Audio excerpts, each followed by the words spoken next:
27 दिसंबर 1948 की रात दुनिया का सबसे बड़ा यात्री विमान डगलस DC-3 मियामी से फ्लोरिडा के लिए उड़ान भर रहा था। विमान में 125 यात्री और 9 क्रू सदस्य, कुल 134 लोग सवार थे। उत्तरी अटलांटिक महासागर के ऊपर लगभग 8,300 फीट की ऊंचाई पर विमान शांति से अपनी 180 मील प्रति घंटे की रफ्तार से आगे बढ़ रहा था। रात के 8:13 हुए थे। कॉकपिट में कैप्टन रॉबर्ट मिलर और उनके को पायलट सब कुछ सामान्य देख रहे थे, लेकिन अचानक सैन जुआन एयर ट्रैफिक कंट्रोल यानी ATC के साथ उनका संपर्क कमजोर पड़ने लगा। कैप्टन मिलर ने रिपोर्ट किया कि उन्हें एक मामूली तकनीकी समस्या का सामना करना पड़ रहा है। ये उनकी आखिरी आवाज थी। इसके ठीक 10 सेकंड के अंदर विमान ATC के रडार से हमेशा के लिए गायब हो गया। विमान की आखिरी लोकेशन बरमूडा ट्रायंगल के ठीक बीच में थी। उस रात जो हुआ वो किसी तकनीकी खराबी से कहीं ज्यादा भयानक था।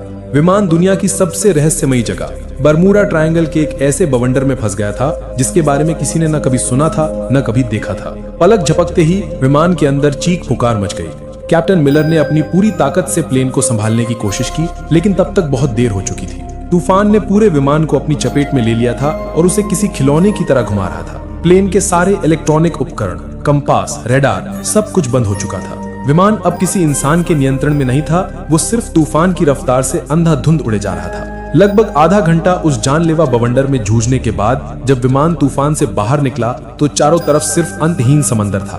प्लेन के इंजन अभी भी काम नहीं कर रहे थे और वो धीरे धीरे नीचे की ओर गिर रहा था। तभी को पायलट की नजर सामने एक द्वीप पर पड़ी। वो एक अनजान अनछुआ द्वीप था। सबको पता था कि उनकी मौत बस कुछ ही पलों की दूरी पर है। विमान उस द्वीप पर मौजूद एक विशालकाय पुराने पेड़ से जा टकराया। पेड़ की सैकड़ों मोटी डालियों ने विमान को किसी जाल की तरह अपने अंदर फंसा लिया और यही वो चमत्कार था जिसने 134 लोगों की जान बचा ली। विमान के पेड़ में फंस जाने से यात्रियों की जान तो बच गई, लेकिन ये एक दर्दनाक शुरुआत थी। विमान के अंदर से कराहने और रोने की आवाजें आ रही थी। कैप्टन रॉबर्ट मिलर, जिनका सिर एक पैनल से टकरा गया था, होश में आते ही हरकत में आ गए। उन्होंने तुरंत लोगों को शांत कराया। विमान में सवार एक retired army doctor Evelyn read ने बिना समय गंवाए घायलों की देखभाल शुरू कर दी। कुल 10 लोग गंभीर रूप से घायल थे। किसी का हाथ टूटा था, किसी का पैर, तो 2 लोगों के सिर पर गहरी चोटें आई थी। बाकी सभी लोग सदमे में थे, लेकिन सुरक्षित थे। जब सब धीरे धीरे विमान से नीचे उतरे तो उन्होंने महसूस किया कि वे कहां आ फंसे हैं। ये एक ऐसा द्वीप था जो किसी नक्शे पर मौजूद नहीं था। चारों तरफ घना जंगल, अजीबोगरीब पेड़ पौधे और एक अनजानी खामोशी थी। सबसे पहली और सबसे बड़ी चुनौती थी पानी। हर कोई प्यासा था, लेकिन पूरे द्वीप पर दूर दूर तक किसी नदी, झरने या साफ पानी के स्रोत का कोई निशान नहीं था। उनकी एकमात्र उम्मीद अब सिर्फ बारिश का पानी थी। कैप्टन मिलर ने अपने अनुभव का इस्तेमाल करते हुए लोगों को समूहों में बांटा। एक समूह को विमान के मलबे से खाने पीने का सामान, दवाइयां और काम की चीजें निकालने का काम सौंपा गया। दूसरा समूह कैप्टन के साथ मिलकर रात गुजारने के लिए एक अस्थायी आश्रय बनाने में जुट गया। उन्होंने विमान की टूटी हुई सीटों, धातु की चादरों और बड़े बड़े पत्तों का इस्तेमाल करके एक काम चलाऊ छत तैयार की जो उन्हें रात की ठंड और संभावित बारिश से बचा सके। उस पहली रात जब वे एक दूसरे से सटकर बैठे थे तो उनके दिलों में एक ही सवाल था, क्या कोई उन्हें ढूंढने आएगा? क्या वे कभी इस अनजान जगह से बाहर निकल पाएंगे? दूसरे दिन की सुबह एक नई चुनौती लेकर आई, भोजन की कमी और आग जलाने की तकनीक। विमान से जो थोड़ा बहुत खाना मिला था वो ज्यादा दिन नहीं चलने वाला था। उन्हें द्वीप पर ही भोजन खोजना था, लेकिन कौन सा फल जहरीला है और कौन सा खाने लायक ये जानने का कोई तरीका नहीं था। इसी कोशिश में एक अधेड़ उम्र के व्यक्ति ने एक अनजान फल खा लिया और कुछ ही घंटों में उसकी तड़प तड़प कर मौत हो गई। ये द्वीप पर हुई पहली मौत थी जिसने सबको अंदर तक हिला के रख दिया। इस घटना के बाद लोगों में डर और सीमित भोजन को लेकर पहला संघर्ष शुरू हुआ, लेकिन कैप्टन मिलर और डॉक्टर एवलिन ने स्थिति को संभाला। उसी शाम एक किशोर लड़के ने, जिसे विज्ञान में रुचि थी, अपने चश्मे के लेंस का उपयोग करके सूरज की किरणों को सूखी पत्तियों पर केंद्रित किया। घंटों की मेहनत के बाद पत्तियों से धुएं की एक पतली लकीर उठी और फिर एक छोटी सी लौ जल उठी। आग। ये उनके लिए किसी जीत से कम नहीं थी। आग न केवल खाना पकाने के लिए जरूरी थी, बल्कि ये रात में जंगली जानवरों को भी दूर रख सकती थी। इसी बीच विमान में एक इंजीनियर आर्थर वैंस ने टूटे हुए रेडियो को ठीक करने की कोशिश की। कड़ी मशक्कत के बाद वो एक कमजोर सिग्नल भेजने में कामयाब रहा। उसने अपनी आखिरी लोकेशन और मदद का संदेश भेजा, लेकिन सामने से कोई जवाब नहीं आया। रेडियो की बैटरी खत्म हो चुकी थी और संपर्क का एकमात्र जरिया भी टूट चुका था। दिन बीतते गए। जब 10 दिन बाद भी बचाव का कोई संकेत नहीं मिला तो 4 लड़के और एक लड़की का सब्र जवाब दे गया। एक रात जब सब सो रहे थे, वे चुपके से विमान के मलबे से बनी एक छोटी सी नाव लेकर समुद्र में उतर गए। वे फिर कभी लौटकर नहीं आए। उनका क्या हुआ, वे कहां गए, ये एक रहस्य बनकर रह गया। उन 5 लोगों के जाने के बाद बचे हुए लोगों को एहसास हो गया कि उन्हें लंबे समय तक यहीं रहना पड़ेगा। कैप्टन मिलर ने सबको इकट्ठा किया और एक स्थायी व्यवस्था बनाने का प्रस्ताव रखा। काम का बंटवारा किया गया। एक टीम रोजाना भोजन और फल इकट्ठा करने के लिए जंगल में जाती, दूसरी टीम आश्रय को और मजबूत बनाने और उसकी मरम्मत करने का काम करती। डॉक्टर एवलिन और कुछ अन्य लोगों ने घायलों और बीमारों की देखभाल का जिम्मा संभाला। दूसरी ओर अमेरिकी सरकार ने विमान को खोजने के लिए इतिहास का सबसे बड़ा सर्च ऑपरेशन शुरू किया था। अटलांटिक महासागर के चप्पे चप्पे को छान मारा गया, लेकिन विमान का एक टुकड़ा भी नहीं मिला। एक सप्ताह की लगातार खोज के बाद भी जब कोई सुराग नहीं मिला तो अभियान धीमा पड़ गया। इसी बीच द्वीप पर बचे हुए लोगों ने जीने की कला सीखनी शुरू कर दी थी। उन्होंने द्वीप के पत्थरों और विमान की धातु को घिस घिस कर चाकू और भाले जैसे औजार बनाए। सबसे बड़ी चुनौती द्वीप के जंगली सुअर थे, जो झुंड में रहते थे और रात में उनके शिविर पर हमला कर देते थे। विमान में एक शिकारी ट्रेनर भी था, जिसने लोगों को भाला चलाना और जाल बिछाना सिखाया। कई दिनों की योजना और अभ्यास के बाद उन्होंने अपने पहले जंगली सुअर का शिकार किया। ये एक भयानक और भावनात्मक क्षण था। शिकार के दौरान 2 लोग घायल हो गए, लेकिन जब वे उस शिकार को लेकर शिविर में लौटे तो ये सिर्फ भोजन नहीं था, ये उनकी एकता और दृढ़ संकल्प की जीत थी। उन्होंने द्वीप के किनारे टूटे हुए नारियल के तनों से रेत पर बड़े बड़े अक्षरों में हेल्प लिखा, इस उम्मीद में कि शायद कोई गुजरता हुआ जहाज या विमान इसे देख ले। दोस्तों, ये कहानी आपको कैसी लग रही है? उस दर्द और संघर्ष को महसूस कर पा रहे हैं? अगर हाँ, तो प्लीज 1 सेकंड निकालकर वीडियो को लाइक कर दीजिए और मेरे चैनल को सब्सक्राइब करना मत भूलना। आपका एक सब्सक्राइब मुझे ऐसी ही और सच्ची और रोंगटे खड़े कर देने वाली कहानियां आप तक लाने की हिम्मत देता है। और हाँ, कमेंट सेक्शन के बगल में एक नया हाइप बटन आया है। अगर कहानी सच में दिल को छू रही है तो उसे भी जरूर दबाइए। चलिए अब आगे बढ़ते हैं उस दर्दनाक सफर पर। 6 महीने बीत चुके थे। बाहरी दुनिया के लिए NC-16002 विमान और उसमें सवार 134 लोग एक अनसुलझी पहेली बनकर रह गए थे। $45 मिलियन खर्च करने के बाद अमेरिकी सरकार ने आधिकारिक तौर पर सर्च ऑपरेशन बंद कर दिया और सभी को लापता घोषित कर दिया। उनके परिवार वालों को बता दिया गया कि अब उनके प्रियजनों के लौटने की कोई उम्मीद नहीं है। लेकिन यहाँ इस अनजान द्वीप पर एक नया समुदाय जन्म ले रहा था। जो लोग गंभीर रूप से घायल थे वे डॉक्टर एवलिन की देखभाल में धीरे धीरे ठीक हो रहे थे और छोटे मोटे कामों में हाथ बटाने लगे थे। लेकिन इस दौरान बीमारी और निराशा के कारण कुछ और लोगों की मौत हो गई।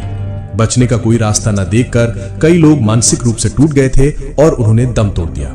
अब द्वीप पर केवल 114 लोग बचे थे। उन्होंने अपने मृतकों को सम्मान के साथ दफनाना शुरू कर दिया और एक दूसरे का मानसिक सहारा बने। रात में जब सब आग के चारों ओर इकट्ठा होते तो वे अपने पुराने जीवन की कहानियां सुनाते, गाने गाते।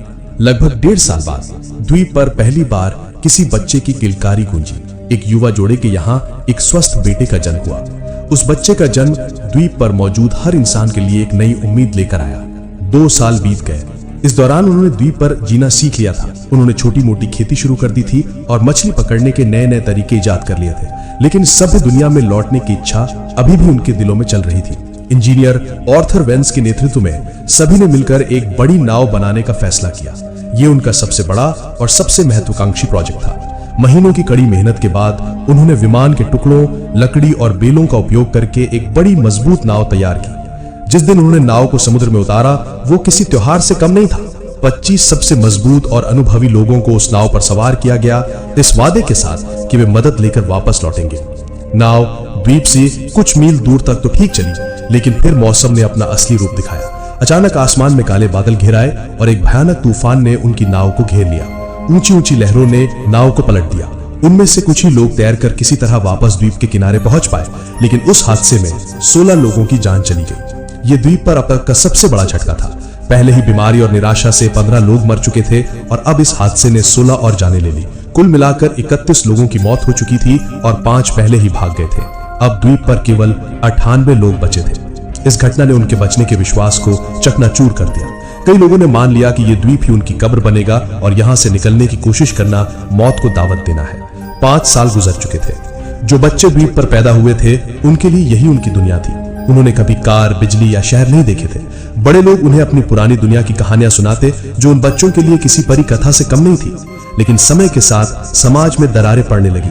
द्वीप के प्राकृतिक संसाधन जैसे कि एक खास किस्म के फलदार पेड़ और छोटे जानवर कम होने लगे थे। भोजन की कमी ने लोगों के बीच तनाव पैदा कर दिया। अब वे 2 गुटों में बढ़ गए थे। एक गुट जिसका नेतृत्व कैप्टन मिलर कर रहे थे, वे अभी भी मानता था कि उन्हें किसी भी कीमत पर यहां से निकलने की कोशिश करते रहना चाहिए। दूसरा गुट जिसका नेतृत्व एक हताश व्यक्ति कर रहा था, का मानना था कि यही उनकी नियति है और उन्हें बाहरी दुनिया को भूलकर इसी द्वीप पर बस जाना चाहिए, क्योंकि बाहर निकलने की हर कोशिश सिर्फ मौत लेकर आई थी। इसी बीच भोजन की तलाश में एक खोजी दल द्वीप के अंदरूनी हिस्से में गया, जहां उन्हें कुछ ऐसा मिला जिसने उनके रोंगटे खड़े कर दिए। उन्हें किसी प्राचीन टूटी फूटी सभ्यता के खंडहर मिले और उन्हीं खंडहरों के पास एक गुफा के अंदर उन्हें एक इंसान का कंकाल मिला। कंकाल के पास धातु का एक छोटा जंग लगा टुकड़ा था जो किसी पुराने विमान का हिस्सा लग रहा था। ये इस बात का सबूत था कि वे इस द्वीप पर फंसने वाले पहले लोग नहीं थे। बरमूडा ट्रायंगल का रहस्य और भी गहरा हो गया था। क्या इस द्वीप का कोई श्राप था? क्या यहाँ आने वाला हर कोई यही मर जाता है? इन सवालों ने उन्हें और भी डरा दिया। 7 साल बीत चुके थे। इन 2 सालों में तनाव, भोजन की कमी और बीमारियों के कारण 16 और लोगों की मौत हो गई। अब उनकी संख्या घटकर सिर्फ 82 रह गई थी। लोग जीने की उम्मीद लगभग छोड़ चुके थे, वे बस दिन काट रहे थे। ऐसा लग रहा था कि चीजें इससे ज्यादा बुरी नहीं हो सकती, लेकिन वे गलत थे। 8वें साल की एक दोपहर द्वीप पर एक भयानक चक्रवात आया। तेज हवाओं और मूसलाधार बारिश ने उनके लंबे समय की मेहनत से बनाए गए बसीरों और छोटी मोटी फसलों को तहस नहस कर दिया। उन्होंने जो कुछ भी बनाया था सब कुछ बिखर गया। उनके जीने का मनोबल पूरी तरह से टूट चुका था। वे खुले आसमान के नीचे भीगते हुए, कांपते हुए बैठे थे और सोच रहे थे कि शायद अब अंत आ गया है। चक्रवात के ठीक कुछ हफ्ते बाद, जब वो अभी उबरने की कोशिश ही कर रहे थे, द्वीप एक जोरदार भूकंप से कांप उठा। जमीन ऐसे हिल रही थी जैसे फट जाएगी। पहाड़ टूटकर गिरने लगे और पेड़ जड़ से उखड़ गए। हर कोई अपनी जान बचाने के लिए इधर उधर भाग रहा था। ये भूकंप विनाशकारी था, लेकिन अनजाने में ये उनके उद्धार का कारण बनने वाला था। भूकंप के कारण विमान का जो मलबा सालों से एक ही जगह पड़ा था, वो अपनी जगह से खिसक गया और उसके नीचे दबे कुछ तार और उपकरण बाहर आ गए। किसी को नहीं पता था कि यह छोटी सी घटना उनकी 9 साल की पीड़ा का अंत लिखने वाली है।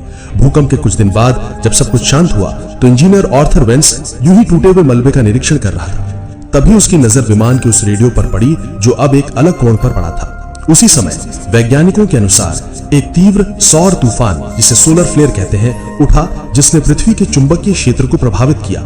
ये एक दुर्लभ खगोलीय घटना थी। शायद इसी घटना के कारण या भूकंप से हिले तारों के जुड़ जाने से एक चमत्कार हुआ।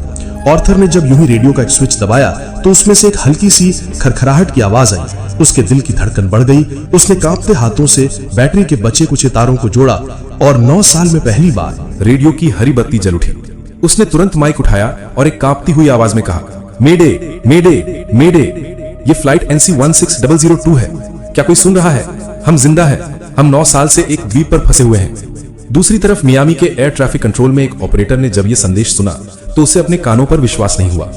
उसने सोचा कि ये कोई मजाक है, लेकिन जब आर्थर ने विमान का रजिस्ट्रेशन नंबर, कैप्टन का नाम और उड़ान की तारीख बताई तो पूरे कंट्रोल रूम में सन्नाटा छा गया। अमेरिकी सरकार ने तुरंत रेस्क्यू ऑपरेशन फिर से शुरू कर दिया। उस समय सैटेलाइट तकनीक इतनी उन्नत नहीं थी कि वे लोकेशन को ट्रैक कर सके। उन्हें बस इतना पता था कि विमान बरमूडा ट्रायंगल के आसपास कहीं है। उन्होंने उस पूरे इलाके के एक एक द्वीप को फिर से छानने का फैसला किया। दूसरी ओर द्वीप पर मौजूद लोगों में आशा की एक नई किरण जाग उठी थी। वे दिन रात एक बड़ी आग जलाकर धुआं करते रहते ताकि बचाव दल उन्हें देख सके। 9 साल, पूरे 9 साल बीत चुके थे। एक सुबह जब द्वीप के बचे कुचे 82 लोग सोकर उठे तो उनमें से एक ने दूर क्षितिज पर एक छोटा सा धब्बा देखा। वो धब्बा धीरे धीरे बड़ा हो रहा था। वो एक जहाज था। वो एक अमेरिकी नौसेना का जहाज था जो उनकी तलाश में आया था। उस जहाज को देखते ही 9 साल का दबा हुआ दर्द, पीड़ा और इंतजार सब कुछ आंसुओं के सैलाब में बह निकला। लोग खुशी से चीख रहे थे, रो रहे थे, एक दूसरे को गले लगा रहे थे। वे रेत पर दौड़ते हुए चिल्ला रहे थे, हम बच गए, हम बच गए। जब बचाव दल द्वीप पर उतरा तो वे वहां का दृश्य देखकर सन्न रह गए। जिन्हें दुनिया 9 साल पहले मृत मान चुकी थी, वे आज उनके सामने खड़े थे, थके हुए, कमजोर लेकिन जिंदा। उनकी वापसी की कहानी ने पूरी दुनिया को हिलाकर रख दिया। ये मानव सहन शक्ति और जीवित रहने की इच्छा की एक अविश्वसनीय कहानी थी। जिन परिवारों ने अपने प्रियजनों के लौटने की उम्मीद छोड़ दी थी, वे आज उनसे मिल रहे थे। वो पल इतने भावुक थे कि उन्हें शब्दों में बयां नहीं किया जा सकता। अमेरिका में यह कहानी एक किंवदंती बन गई जो आज भी लोगों के दिलों में बसी है। ठीक 1 साल बाद 1958 में प्रसिद्ध लेखक जेम्स बाल्डविन ने इन बचे हुए लोगों के अनुभवों पर आधारित एक किताब लिखी जिसका नाम था lost in the echo, the 9 year survival of flight NC-16002। यह किताब अमेरिका की सबसे ज्यादा बिकने वाली किताबों में से एक बनी। यह सिर्फ एक कहानी नहीं थी, ये उन 82 आत्माओं की दर्दनाक दास्तां थी जिन्होंने 9 साल तक मौत को मात दी और हमें सिखाया कि उम्मीद की एक छोटी सी किरण भी सबसे घने अंधेरे को चीर सकती है।